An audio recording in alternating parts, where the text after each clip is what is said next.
Hai teman-teman semuanya, welcome back to my YouTube channel.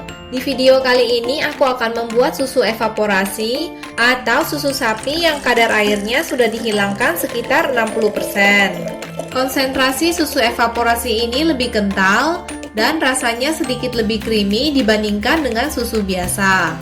Untuk membuat susu evaporasi ini hanya dibutuhkan satu bahan, yaitu susu sapi segar atau susu UHT juga boleh.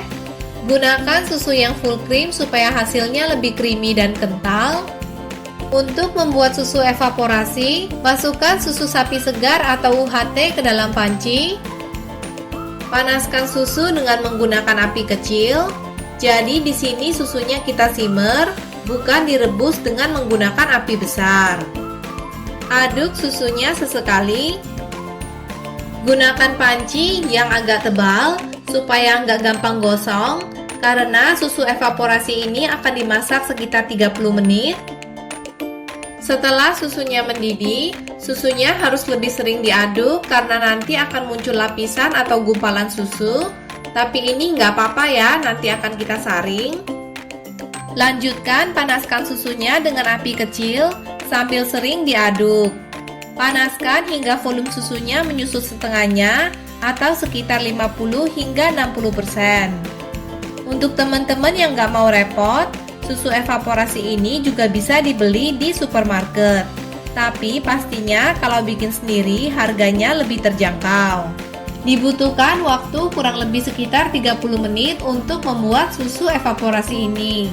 Setelah volume susunya berkurang setengahnya, segera matikan api kompor, angkat, dan sisihkan.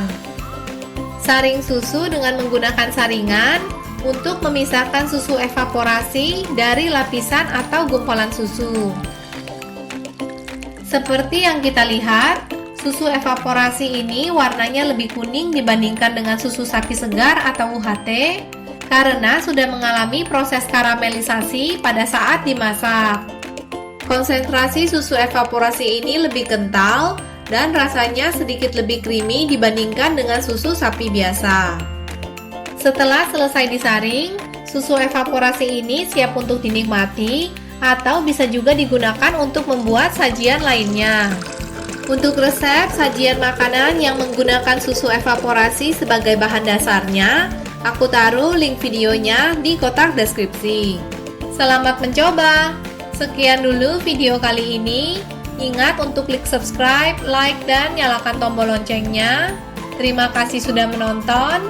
Sampai jumpa di video-video berikutnya.